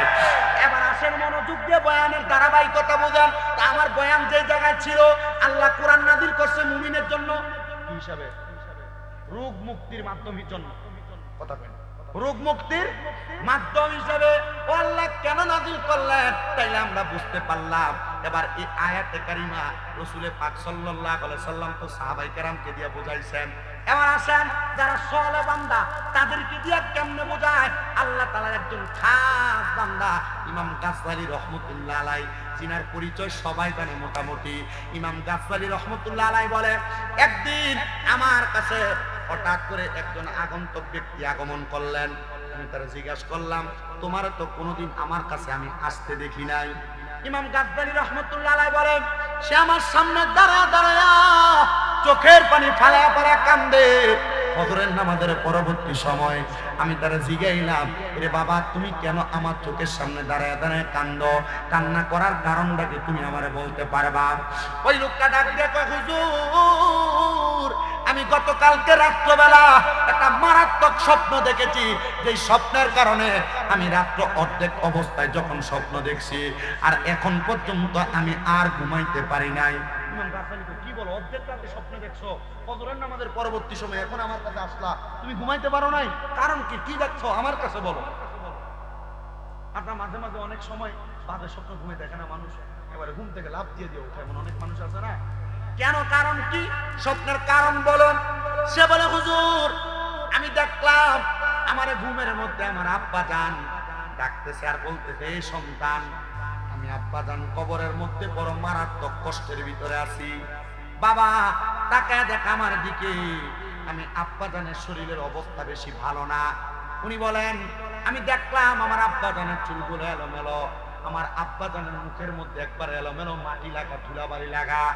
আমি আমার আব্বা জানকে জিজ্ঞাসা করলাম, ও বাবা আপনার কেন এমন অবস্থা? ইন্তেকাল করার পরে মানুষ তো মারা যাওয়ার পরে হয় জান্নাতে যায়, হয় জাহান্নামে যায়, কিন্তু আপনার কেন এমন অবস্থা আপনি বলেন না? তিনি জবাব দেয়, এমন অবস্থার কারণ হইল আমি দুনিয়াতে অনেক সম্পদ ইনকাম করেছিলাম, আমার সম্পদগুলা এখন তোমার কাছে। এ বাবা আমার সম্পদ যে তোমার কাছে থাকা সম্পদের মধ্য থেকে আমার কিছু অংশ জায়গা আমাদের এই দামেস্ক এলাকার একটা নদীর কিনারের মধ্যে পড়ে আছে, কিন্তু ও আব্বা জান ওই জায়গাটার মধ্যে কোন নেশাখোর ব্যক্তি মনে হয় নেশা করতেছে। কি করে? নেশা করতেছে। আর আমার আল্লাহ তাআলা আমার জায়গার মধ্যে এমন অপকর্ম হওয়ার কারণে আমার কবরের মধ্যে বড় আযাব প্রদান করতেছে, বড় আযাব। কি বলেন বাবা? হ্যাঁ হুজুর আপনি বলেন না আমার আব্বা জান আমার কোন জায়গায় তো বলেন না, শুধু বলছেন নদীর পারে আমার আব্বার একটা জায়গা রাখা। ইমাম গাজ্জালী রাহমাতুল্লাহ আলাইহি বলেন, আমি অনেকভাবে চেষ্টা করলাম মুরাকাবার মাধ্যমে ওই জায়গাটা বের করার জন্য, কোন জায়গায় নদীর জায়গা। এবার ওই ছেলেটাকে বললাম আমি তো পারি নাই, কারণ স্বপ্ন ওই ব্যক্তিকে দেখানো হয় যেই ব্যক্তির দ্বারা স্বপ্নে যাকে দেখা হয়েছে তার উপকৃত হবে, তার লাভ হবে। মানে স্বপ্ন কিন্তু সবাই দেখে না। দেখবেন যদি আপনার বাবা আপনার স্বপ্ন দেখায়, আপনার 3-4 ভাই অন্য বাইরে দেখায় না, একজনকে দেখায়, তার মানে বোঝা যায় ওই ছেলে বাবার স্বপ্ন অনুযায়ী বাবার জন্য কিছু করবে। স্বপ্ন দেখানোর কারণ আল্লামা ইবনে সিরিনের স্বপ্নের তাবিরের কিতাবে আমি দেখলাম, যখন কোনো মৃত ব্যক্তি কোনো মানুষকে স্বপ্ন দেখায়, এটার কারণ হইল মৃত ব্যক্তি কবরের মধ্যে কষ্ট থাকে, তখন তারা স্বপ্ন দেখায় তার জন্য দোয়া করার জন্য। যদি কখনো মাকে, বাবাকে, দাদা দাদি কাউকে স্বপ্ন দেখেন, তখন আপনি তাদের কবরের পারে যাই একটু দোয়া করবেন, অথবা নামাজ পড়ে দোয়া করবেন, অথবা কোরআন তেলাওয়াত করে দোয়া করবেন। এবার ওই ছেলেটা বলে, হুজুর আমি দেখলাম আমার আব্বার এমন অবস্থা, এবার আমি কি করব? আমার একটা রাস্তা বাতলায় দেন না। হুজুর ইমাম গাজ্জালী বলে, এ বাবা আমার কাছে তো রাস্তা নাই, সকল রাস্তা তৈরি করে দেয় একজন। মহব্বতে কন্যাকে, এ বাবা আমি তোমার একটা রাস্তা দেখাইতে পারি। আল্লাহর কোরআনুল কারীমে আমার আল্লাহ তাআলা ওয়াজ করে শোনায়া দিছে, ওয়া মিনাল লাইলি ফাতাহাজ্জাদ বিহি নাফিলাতাল লাকা আসা আইয়াবআসাকা রাব্বুকা মাকামান মাহমুদা। জবান খুলে উচ্চ কণ্ঠে জোরে জোরে পড়েন আল্লাহু আকবার। আল্লাহ বলছেন আপনি রাতের কিছু অংশে তাহাজ্জুদের নামাজ পড়েন, অতি সত্বর আপনার প্রশংসার জায়গা মাকামে মাহমুদ দেওয়া হবে। কিন্তু এই হাদিসে, এই আয়াতে কারিমার উপর ভিত্তি করে আমার নবীজি একদিন রাত্রেবেলা কান্না করেছেন। আম্মা জান আয়েশা সিদ্দিকা থেকে হাদিসটা বর্ণনা, তিনি বলেন আমি দেখলাম আমার নবীজির চোখ মুবারকটা একবারে কান্না করতে করতে ফুলে গেছে। ওই দিন নবী আমার নামাজ পড়েছেন, আমাদের রুকুশের অনেক লম্বা দিয়েছেন। নামাজ শেষ করার পরে নবীকে জিজ্ঞাসা করলাম, ইয়া রাসূলুল্লাহ, ইয়া হাবিবাল্লাহ, এমন ভাবে কেন কান্না করলেন? নবী আমার ডাক দিয়ে আয়েশা, অল্প কিছুক্ষণ আগে আমি নবীর উপর একটা আয়াত নাযিল হইছে, ওই আয়াত নাযিল হইয়া আল্লাহ কইছে আমারে মাকামে মাহমুদ দিব। আমি আমার আল্লাহরে বললাম, আল্লাহ আমার উম্মতকে কি দান করবে? আল্লাহর কথা, অভাবের কথা, টেনশনের কথা, রোগের কথা, এক কথায় তার কোনো প্রয়োজনের কথা আমি আল্লাহর কাছে প্রকাশ করে আমার আল্লাহ তাআলা তাহাজ্জুদের নামাজের বরকতে তার ওই আশা পূরণ করে দিবে। কোন সুবহানাল্লাহ। মুসলমান ও আমার বাড়াইরের বাবারা, এ বাড়াইরের যুবক বন্ধুরা গো, পর্দার অন্তরালের মা বোনেরা, ওই ছেলে বলে হুজুর তাহলে আপনি আমারে বলতেছেন তাহাজ্জুদের নামাজ পড়া আল্লাহর কাছে বলতাম আল্লাহ যেন আমার আমার বাবারে মাফ করে দেয়। এবার ওই ছেলেটা বলে আমি তাহাজ্জুদের নামাজ পড়লাম, একদিন পড়া আমি মুরাকাবা করার চেষ্টা করলাম, পারলাম না। 2 দিন তাহাজ্জুদের নামাজ পড়লাম কিন্তু আমি দেখলাম না। কিন্তু 3 দিন যখন আমি তাহাজ্জুদের নামাজ পড়লাম, আমি দেখলাম আমার বাড়ির পাশেই নদীর কিনারে একজন এই এলাকার দামেস্কের নেশাখোর ব্যক্তি, সে নদীর পাড়ে লুকিয়ে লুকিয়ে গাছের আড়ালের মধ্যে নেশা করে। আমি তাড়াতাড়ি ঘুম থেকে জাগ্রত হয়ে গেলাম। আমি যাই তারা বললাম ভাই সাহেব আল্লাহর রাস্তায় জায়গার মধ্যে নেশা করবা না। বলে কারণ কি? কারণ তুমি আমারে বলো। বলে আমার আব্বাজান কবরের মধ্যে জাহান্নামের আগুনের মধ্যে জ্বলতেছে, আমার আব্বাজান কবরে বড় কষ্ট আছে, আমি চাই না তুমি সন্তান আমার আব্বাজানের দেওয়া জায়গার মধ্যে অপকর্ম করার কারণে আমার আব্বা জাহান্নামের আগুনে জ্বলো। তার মানে বোঝা যায় আপনাদের বাবা মা আপনারা জায়গা জমি দিয়ে গেছে, আপনি যে আপনার নাতির আগা কাটানির ভিতরে ড্যান্সের ফাটি লাগান, আল্লাহর কসম আপনি দুনিয়াতে মাটি কাফান, আল্লাহ আপনার বাবার কবরের ভিতরে আপনার আব্বার ভিট কাফা। কথা বুঝছে? আপনার আব্বা আম্মা আপনার জায়গা সম্পদ দিয়ে গেছে, দিয়ে কিন্তু আপনি মালিক হয়ে গেছেন না। আপনার আব্বা আম্মা এটা দিয়ে দেওয়ার কারণে আপনি যে অপকর্ম করেন এটার ফল পায় কই? তাহলে আপনার আব্বা আম্মা কি আপনার জন্ম দিয়ে ভুল করলো? আপনার আব্বা আম্মা আপনার কষ্ট করে জন্ম দিছে না? আপনি যে আপনার আব্বা আম্মার কবরে আযাবের কারণ হয়ে দাঁড়াইলেন। তার মানে বোঝা যায় সন্তান সন্ততির জায়গা জমি যে ভাগ করে দিয়েও যান, ওয়ারিশ সূত্রে যে সন্তান জায়গা জমি পায়ও, আপনি যদি অপকর্ম করেন এই জায়গা জমির উপরে, তাহলে এইটার ভোগ করে কে? আব্বা আম্মা কবর। তো জায়গা জমি ফুটাইতে যখন দিবেন, দেওয়ানোর আগে আগে করে দিন পুত্রে আমি তো মরে যাবো এখন, আর এখনকার যুগে মরণের আগে ভাগ করে দিয়েন না জীবন। আর মরণের আগে যদি কোনো মা বাপ জায়গা জমি ভাগ করে দেয়, তাহলে এই মা বাপ কিন্তু আর সন্তানের কাছে বাদ। এটা বর্তমান যুগের ধারাবাহিকতা পায়ে গেছে। আল্লাহ আমরা বোঝার তৌফিক দান করুন। জোরে বলেন আমিন। সবাই একটু মুহাব্বতে দুরূদ শরীফ পড়েন। আল্লাহুম্মা সাল্লি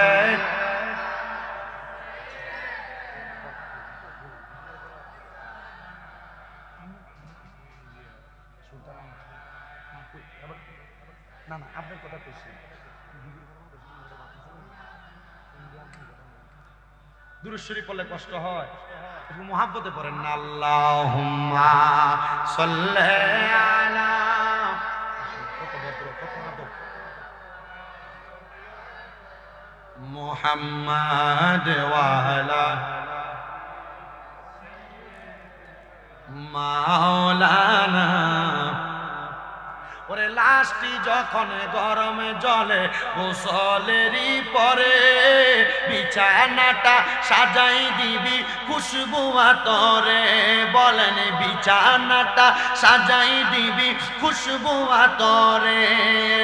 পড়বি কোরআন দুরুদ শরীফ, পড়বি কোরআন দুরুদ শরীফ, কান্না বিলাপ করিস না, কাফন দিস নবীজির নাম বলিস না রে বলিস না, কাফনে দিস নবীজির নাম বলিস বলিস না।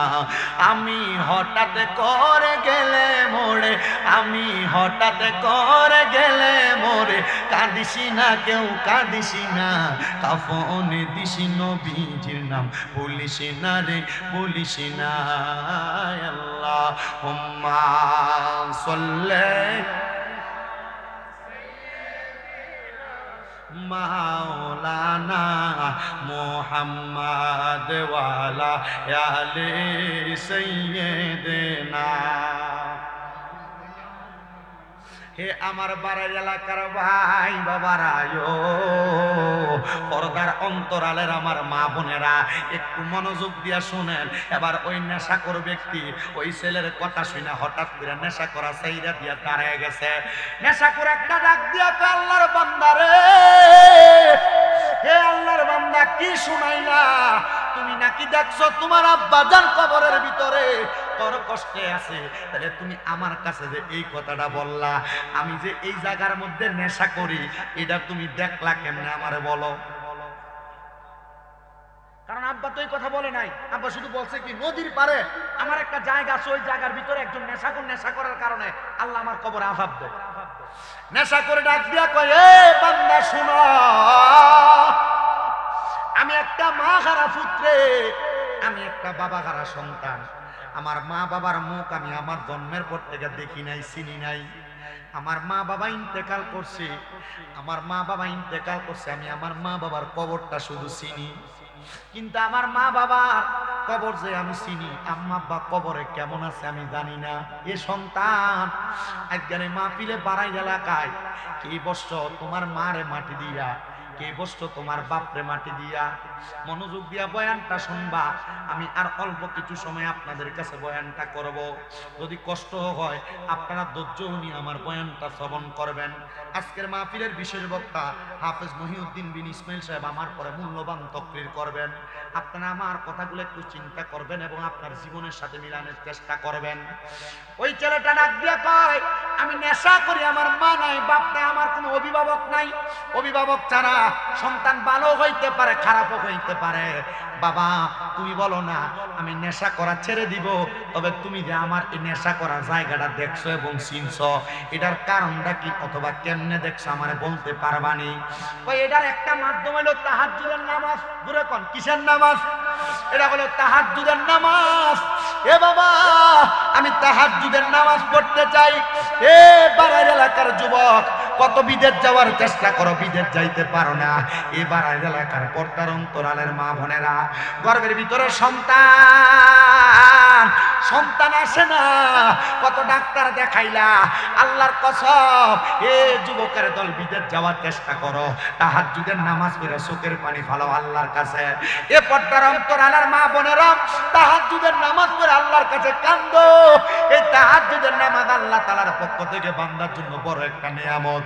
যদি তাহাজ্জুদের নামাজ পড়ো, আল্লাহর কাছে কান্দো, দেখবা আল্লাহ করবে সন্তান দান করব। এ বয়স্ক বাবারা জীবনে তো অনেক গুনাহ করলেন, কত ওয়াক্ত নামাজ আপনার কাজা হইছে, কত ওয়াক্ত নামাজ আপনি ছাড়ছেন, আপনি নিজে এটা জবাব দিতে পারবেন না। আমি বলবো ফজরের নামাজের আগে ওইটা তাহাজ্জুদের নামাজটা পড়বেন আর আমার আল্লাহর কাছে কান্নাকাটি করবেন। কারণ আমার আল্লাহ তাআলা দুনিয়ার জমিনের মধ্যে বান্দার টাকা পয়সা দ্বন্দ্ব কোনো কিছু চায় না, কিন্তু বান্দা যখন চোখের পানি ফালায়া ফালায়া কান্দে, চোখের পানি মাটিতে পড়ার সাথে সাথে আল্লাহর আরশ আযীমটা থরথর করে কাঁপতে থাকে। আর ফেরেশতারা জিজ্ঞে আল্লাহর আরশ আযীম কেন কাঁপে? আল্লাহ জবাব দেয়, মনে হয় আমার কোন আদরের বান্দা আমি আল্লাহর কাছে মাপ চেয়েছে, চোখের পানি ফালায়া কান্দে। কারণ আমার আরশ আযীম দুনিয়ার কোন ঝড় তুফান লাগতে পারে না, কিন্তু আমার বান্দার চোখের পানি যখন মাটিতে পড়ে, আমার আরশ আযীমটা এই বান্দার চোখের পানির ধাক্কা সহ্য করতে পারে না। সবচাইতে বড় নিয়ামত রে, সবচাইতে বড় নিয়ামত। ওই ছেলে কয় আমি নেশা করা ছাইরা দিলাম, আমি আবার ওনার কথা মোতাবেক 5 ওয়াক্ত নামাজও পড়লাম। আমার আল্লাহ তাআলার কাছে কান্না করতে লাগলাম, আল্লাহ মারে দেখি নাই, বাবারে আমি আমার চোখ দিয়া দেখি নাই। ও আল্লাহ আপনি আমার আম্মা আব্বারে মাফ করে দেন। সন্তান কয় নেশা করা ছাড়ার পরে মা বাবার প্রতি আমার বড় একটা দরদ লাইগা গেছে। এবার আমি হুজুরকে বললাম, হুজুর আপনার সোহবতে থাকলে আমার বিশ্বাস আমি আমার মা বাবার একবার হইল ঘুমের ঘরে দেখতে পারবো। হুজুর কয় ঠিক আছে, আমার কাছে যেহেতু থাকো, তোমার বড় নেশা নামক রোগ আছে, ওই রোগ থেকে যদি তুমি মাপ পাইতে চাও, এই রোগ থেকে মাপ পাওয়ার জন্য তুমি আল্লাহ তাআলার কোরআনুল কারীম তেলাওয়াত করো। ছেলেটা কয় আমি আল্লাহ তাআলার কোরআনুল কারীম এমন ভাবে তেলাওয়াত করতে লাগলাম 3 মাস সময় লাগলো না, আমি আল্লাহ তাআলার কোরআনটা ভালোভাবে তেলাওয়াত করা শিখে গেলাম। এবার আমি তাহাজ্জুদের নামাজ পড়লাম। একদিন আল্লাহ তাআলার কাছে কাঁদতেছি, আল্লাহ যেন আমার মারে মাফ করে দেয়, আমার আব্বারে মাফ করে দেয়। কিন্তু অন্য দিনও কান্দি, আজকের কান্না আর অন্য দিনের কান্না এক কান্না না। কোরআন শিখার পরে আমার সিনাটা বড় ফুরা লাগতাছে। মানে দেখবেন মূর্খ মানুষ মূর্খের মতোই নরমাল থাকে, কিন্তু যারা কোরআন হাদিস জানে বুঝে, এদের সিনাটা সব সময় ভরপুর থাকে, এদের কথার মধ্যে মাধুর্যতা থাকে, এদের চলাফেরার মধ্যে নম্রতা ভদ্রতা থাকে। এজন্য আপনি আপনার সন্তান, আপনি আপনার ছেলেকে, আপনি আপনার নাতি নাতনিকে কোরআন শিখাইবেন। ডাক্তার, ইঞ্জিনিয়ার, ম্যাজিস্ট্রেট যা বানান এটা আপনার বিষয়, তবে আগে আপনি তারে কোরআনটা শিখাইয়েন। তখন আপনার সন্তান কোরআনওয়ালা, ধার্মিক হবে, সুন্দর ব্যবহার করনেওয়ালা হবে। মনোযোগ দেন। ওই ছেলে কয় অন্য দিনের নামাজ আর কোরআন শিখার পরে নামাজ কি একরকম না আলাদা? শান্তি পাইবেন আপনি। ইমাম সাহেব সূরা পড়ে, আপনি দাঁড়ায় থাকেন। আমি এমন ইমাম সাহেব সূরা পড়ে আমি তো দাঁড়ায় রয়েছে দেখছি, লগে দিয়ে ফলাইন থাকলে এটা ডাক দিয়ে এই লইস না, এখন বহুত নামাজি আছে না, কারণ এ কোরআন পড়তে জানে না। যদি জানতো এ ফুলারে ঠিক করার সময় তার কাছে থাকতো না। এ আল্লাহ আকবার কে দাঁড়াই তোর পড়তে আউযু বিল্লাহি মিনাশ শাইতানির রাজিম বিসমিল্লাহির রাহমানির রাহিম ওয়ালা তাকুনু কাল্লাযীনা নাসাল্লাহা ফাআনসাহুম আনফুসাহুম উলাইকা হুমুল ফাসিকুন। তেলাওয়াত করতো, এ মজার ভিতরে থাকতো, কিন্তু এত সময় নাই তো। আল্লাহ বুকে দাঁড়িয়েছে, নামাজে কেরাত যে পড়তে হইব এটার বুঝে না। নামাজের আল্লাহু আকবার ইমাম সাহেব যে কেরাত পড়ে এটারও ফলো করে না। ইমাম সাহেব কেরাত যে পড়ছে আটকায় একা যে দুইবার ধরে পড়ছে, হুজুর আজকে মনে কেরাত একটু লড়ছড় হয়ে গেছে। এই কথা কন না কেন? এইটার ভিতরে কান খারাপ, কিন্তু যেটা মূল এটার ভিতরে খবর নাই। এবার ওই ছেলে ডাক দিয়া কয়, আপনার কষ্ট দিতেছে কোনো? আমি কিন্তু আপনাদের এই সাইডটাতে আর কখনো আসিনি ভাই, আপনারা কেমন ওয়াজ শোনেন আমি এটা জানি না। বুঝলাম, আপনারা বুঝতেছেন নি? ওয়াজ বুঝলে আমল করা লাগবে নি, ওয়াজের উপরে কষ্ট করে আমল করেন। আমি মোটামুটি আরো 25 মিনিট ওয়াজ করেন, কষ্ট হইব আপনারা, অসুবিধা হইব আপনারা। আমি আমার ওয়াজ করে আমি নির্দিষ্ট জায়গায় ফালাইয়া এরপর আপনাদের থেকে বিদায় নিব। তবে আমি আপনাদের কষ্ট দিয়ে এখান থেকে যাইতে চাই না, ওয়াজটা শেষ করে বোঝাই দিয়ে যাইতে চাই। এটা আমার ওয়াজের একটা সিস্টেম। তবে সাবধান, এই ওয়াজ শুনছেন, শোনার পর যা যা বলছি আপনি দেখেন। আমি কিন্তু আজকের ওয়াজে অনেকগুলো বিষয় আপনাদেরকে বাড়ি দিয়ে গেছি, লাড়া দিয়ে গেছি। এটি যদি আপনারা চিন্তা করে করে আপনার জীবনে বাস্তবায়ন করেন, আপনার জীবনে এমনি পরিবর্তন হবে। প্রথমে যে একটা বাড়ি দিয়েছিলাম সুদ ঘোষের ব্যাপারে, আপনারা যেমন ঠিক ঠিক করে লয়ে পড়ছিলেন, ওদের কাছে বাড়ির এলাকা ছুট করে আবার এটি সাধুয়ানে বই বই লম্বা লম্বা কত ঠিকই এ ওয়াজ ভালো লাগতো। তো মূল কথায় আসেন, তাহলে কোরআন পয়রা, কোরআন বুঝা, কোরআন শিক্ষা, নামাজ পড়লে এক মজা, না বুঝা পড়লে জোরে কয় না, না বুঝা পড়লে। মুসলমান ওই ছেলে কই, ওই দিন আমি নামাজ পড়ি আমার কাছে বড় মজা লাগে, ওই দিন আমি নামাজ পড়ি আমার কাছে বড় ভালো লাগে, ওই দিন আমি নামাজ পড়ি আমার কাছে বড় আরাম লাগে। আমি নামাজটা পড়া আল্লাহর কাছে আমি ইস্তেগফার করি, আস্তাগফিরুল্লাহ রাব্বি মিন কুল্লি জামবিন ওয়া আতুবু ইলাইহি লা হাওলা ওয়ালা কুওয়াতা ইল্লা বিল্লাহিল। জোরে কন্না আল্লাহু আকবার। আমি ইস্তেগফার পড়লাম, এবার গভীর রাতে আমার মার কথা আমার মনে হইছে, আমার আব্বার কথা আমার মনে হইছে। ওরে সন্তানেরা, এখন তোমার মার কথা মনে হয় না, এখন তোমার আব্বার কথা মনে হয় না, কিন্তু রাত্রবেলা বিছনার ভিতরে বালিশে মাথাটা লাগাইলে তোমার চোখের পানি বায়া বায়া পড়ে। কারণ ঘরে গেলে আম্মার পুরান কাপড়টার দিকে চাইলে চোখের পানি পড়ে, আব্বার পুরান লুঙ্গিটার দিকে চাইলে চোখের পানি পড়ে, আব্বা যে প্লেটটার মধ্যে ভাত খাইতো ওই প্লেটটার দিকে চাইলে চোখের পানি বায়া বায়া পড়ে। সন্তান, ও সন্তানের দল, ওই বান্দা কয় আমি আমার আম্মার কথা চিন্তা করতে, কান্না করতে করতে আমি আমার নামাজের মুসল্লার ভিতরে ঘুমিয়ে গেছি। এমন টাইমে দেখলাম, এমন টাইমে আমি দেখলাম রে, দুইজন পুরুষ, একজন পুরুষ একজন নারী একটা জায়গার মধ্যে বসা, সুন্দর খাবার তাদের সামনে, তারা সুন্দর সুন্দর খাবার গুলা খাইতেছে। আমি জিজ্ঞাসলাম আপনারা কারা গো? উনারা মাথা তুলা ডাক দিয়া কয় আমরাই তো, তুমি সন্তানের মা এবং বাবা। এ মা একটা বার আপনার চেহারাটা আমি সন্তানকে দেখান, আপনার চেহারাটা দেখার জন্য আমার মন টানসান আনসান করে। কারণ একজন মা একজন বাবা এই দুইটা হুমা, জান্নাতুকা হুমা নারুকা, একটা ছেলের জান্নাত এবং জাহান্নাম তার মা বাবা। যদি ভালোভাবে দুনিয়াতে রাখতে পারে তার জন্য তার মা বাবা জান্নাত, যদি খারাপভাবে মন্দভাবে রাখে তাইলে তার মা বাবা তার জাহান্নামী হওয়ার কারণ। এই সন্তান কান্দে আর কই আমি আমার আম্মা জানের কাছে বারবার বারবার কান্না করতে লাগলাম, হে আম্মা আল্লাহ তাআলা যে আপনার জান্নাত দিল, আপনার আব্বা আমার আব্বার জান্নাত দিল, কারণটা কি আপনি একটা বার বলেন না? আমার মা আমার আব্বা কয় আমরা তো জান্নাতি ছিলাম না রে, জান্নাতি ছিলাম না। আজকে অনেক দিন হয়ে যায় আমার আল্লাহ তাআলা আমরার জান্নাত দিছে। আমরা আমার আল্লাহর রহমতের ফেরেশতারে বললাম, এই ফেরেশতারা আমাদেরকে জান্নাত দেওয়ার কারণটা কি তোমরা আমারে বলবানি?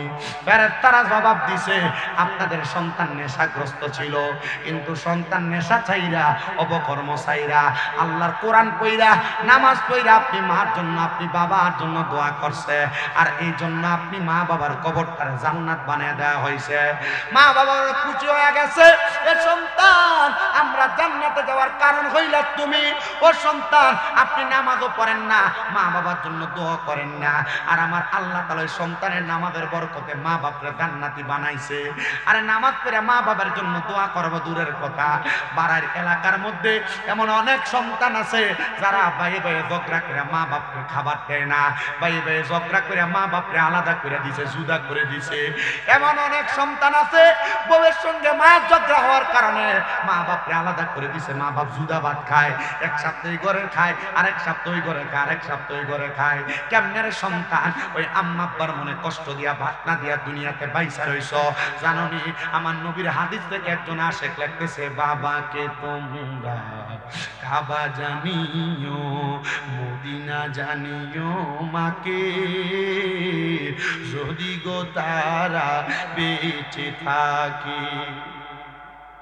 মাহফিলের যিনি পরিচালক ওয়ারেন্ট অফিসার অবসরপ্রাপ্ত সুলতান আহমেদ দুলাল সাহেব কই আসেনি বেড়া, উনি আমারে উনি বলছেন, আমি ফোনে কে যেন বলছে হুজুর এই গজলটা একটু গায়েন, এই গজলটা গাইলে আমার কাছে ভাল লাগে।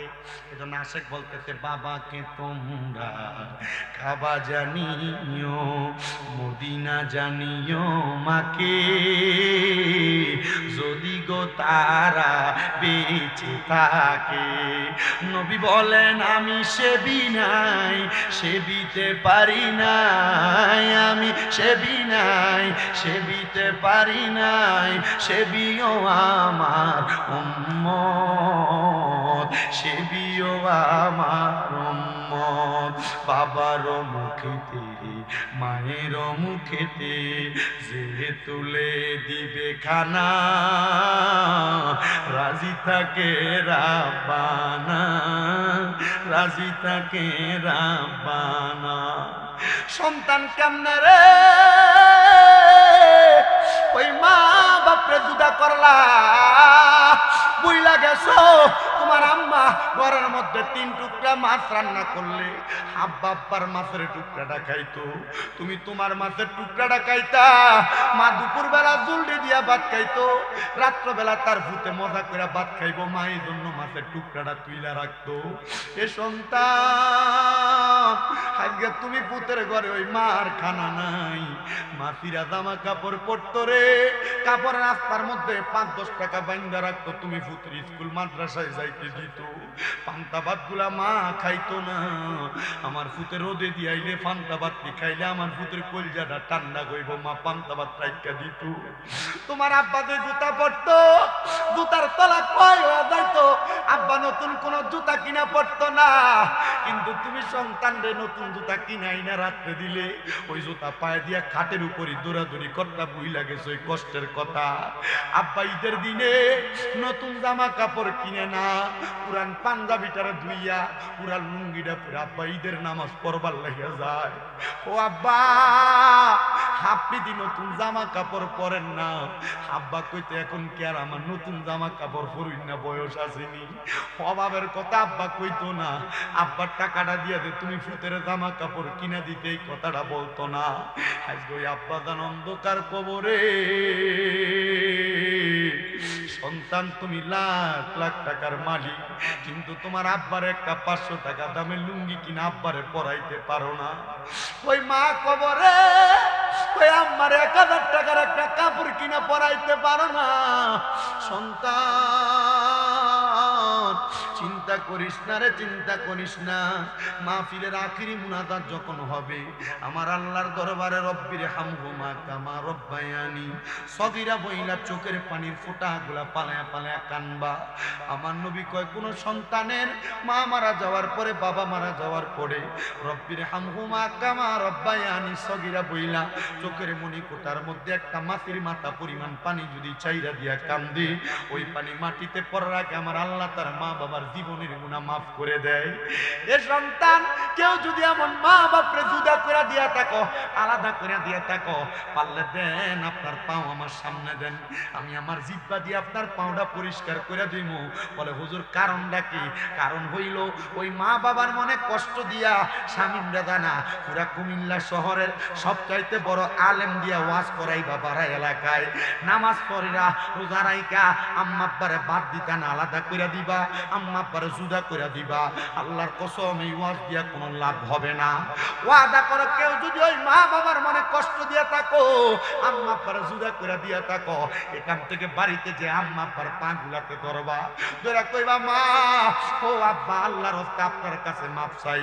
কেউ যদি কোনোদিন আম্মা আব্বারে ধমক দিয়া থাকো 10, 20, 100 টাকার জন্য, আম্মা আব্বার পাটির মধ্যে ধরে কইবা মা আমারে মাফ করে দেন, আব্বা আমারে মাফ করে দেন। আল্লাহর নবী কয়, রেদার রব্বি ফি রিদাল ওয়ালিদাইন, ওই মা বাবার খুশিতে আমি আল্লাহ খুশি হয়ে যাই, সন্তুষ্ট হয়ে যাই। সাকাতুর রব্বি ফি তাকাতিল ওয়ালিদাইন, ওই আম্মা আব্বার অসন্তুষ্টিতে আমি আল্লাহ সন্তুষ্ট হয়ে যাই। এই সন্তান, টাকা পয়সা কামাই করো, শান্তি নেই, আব্বা আম্মার কদমের মধ্যে পড়া যাইবা। দেখবা রে আমার আল্লাহ এত বরকত দিছে, এত বরকত দিছে, এত বরকত দিছে। আমার আল্লাহ তাআলার অসংখ্য বরকতের কারণে তুমি দুনিয়াতে বড় হয়ে গেছো। ওই মা বাবার পায়ে ধরলে সন্তানের দাম কমে না, ওই মা বাবার পায়ে ধরলে সন্তানের ইজ্জত কমে না। আজকের মাহফিলটা কবুল হবে কি হবে না, আমার ভাই হাফেজ আবুল কালাম সাহেব এটার গ্যারান্টি দিবে কিনা আমি জানি না, তবে আমি একটা গ্যারান্টি দেই, আগামীকালকে যদি দেখো পাড়ার এলাকার দোকানে বসে কোনো বয়স্ক বেড়া কয়, হ্যাঁ শামীম দাদার ওয়াজটা শুনে আমার ভূতের আটকে দেয়, আমার পায়ে ধরে মাপ চাইছে।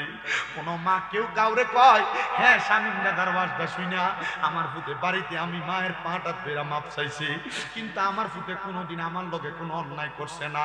এ সন্তান অন্যায় করো আর না করো, আম্মা আব্বার পায়ে ধরলে সন্তানের দাম কমে না, সন্তানের ইজ্জত কমে না। আম্মা আব্বার কদমের তলে জান্নাত, আম্মা আব্বার কদমের তলে জান্নাত। আল্লাহর দোহাই লাগে আম্মা আব্বার কদমটার মধ্যে দূরে দূরে মাপ চাইবা। কিন্তু অনেকে তো চিন্তা করে হুজুর দাদির বাড়িতে আব্বা আছে, তারা বাড়িতে যাই আব্বার পা ধরে মাপ চাইবো, আমার আব্বা নাই, আমি কার পায়ে ধরে মাপ চাইবো? এ সন্তানের দলেরা, ওই আব্বা বুঝি কবরে, আব্বার জন্য বুঝি তোমার কোরআনটা কান্দে, ওই আব্বার জন্য বুঝি তোমার রুহুটা কান্দে। এ সন্তান, ওই আব্বার কবরের আযাব আমার আল্লাহ মাফ করে দিব যদি তুমি আব্বার জন্য মনটা খুলে দোয়া করো। এ সন্তান, অনেকে চিন্তা করে হুজুর যাদের বাড়িতে মা আছে তারা বাড়িতে মার পায়ে ধরে মাপ চাইবো। হুজুর আমার তো মা নাই, আমি কার পায়ে ধরে মাপ চাইবো? সন্তান, ওই আম্মা আব্বার পায়ে ধরার সুযোগ তোমার নাই। চিন্তা করো, শীতের দিন যে আসছে, এই শীতের দিনে তোমার মা নিজে না খেয়া খাবারগুলা বাইরে তুমি ফুতের জন্য বইয়া থাকতো, আজকে তোমার মা কবরে, তোমার স্ত্রী তার মতো করে খানা বাইরা দিয়া নিজের মতো করে ঘুমায়। মা কোনো বালা খানা খাইতো না রে, সন্তান তোমার জন্য রাইখা দিত, আজকে ওই মা কবরে, আজকে ওই বাবাটা কবরে। আল্লাহ যাদের এমন মা বাবা কবরে, আম্মা আব্বার কবর জান্নাতের বাগান বানিয়ে দাও। কত সন্তান মার জন্য কান্দে, কত সন্তান বাবার জন্য কান্দে।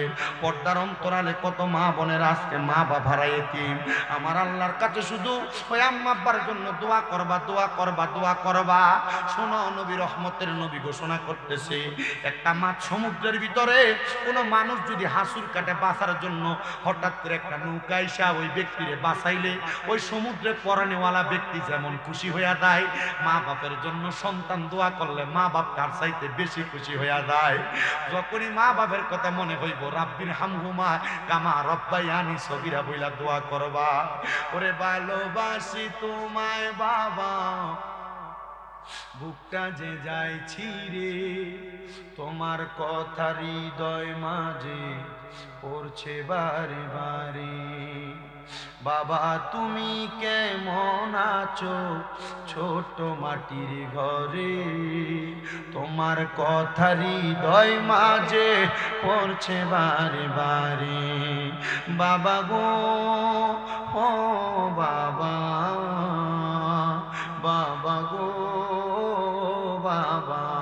হে যুবক, হে মুরব্বী বাবারা, এমন আব্বা আম্মার সাথে অন্যায় করে থাকলে আব্বা আম্মার কাছে যে আজকে পায়ে ধরে মাপ চাইবা।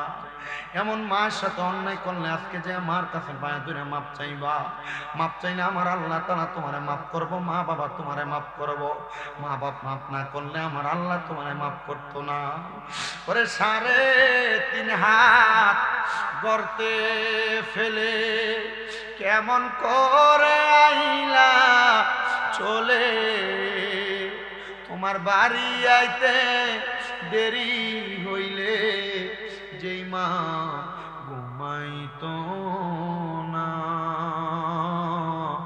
ওই কবর দেশে মায়ের পাশে একটু রইলি না। কেমন আছেন মা জননী, কেমন আছেন বাবা মনি, একবার তো খবর পাইলি না।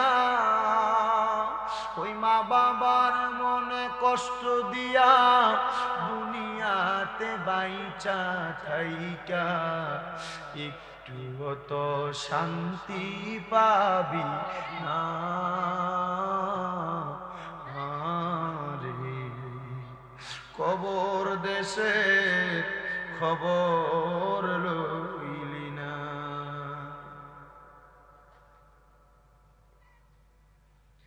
সন্তানের দল আমার নামাজ পড়বা, রোজা রাখবা, হজ যাকাত সব ইবাদত করবা, কিন্তু এই আম্মা আব্বার মনে কষ্ট